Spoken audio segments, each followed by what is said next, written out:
Okay, it's like October 25th or something like that, I don't know. We're fishing off the back of the boat.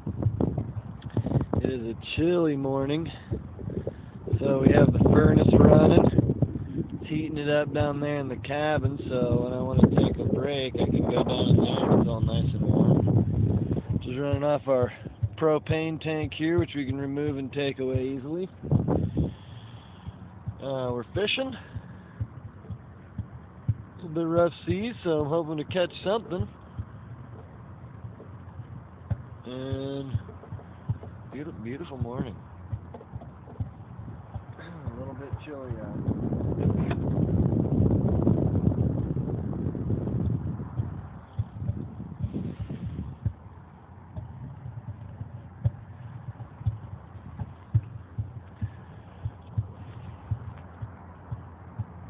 Come on, fish.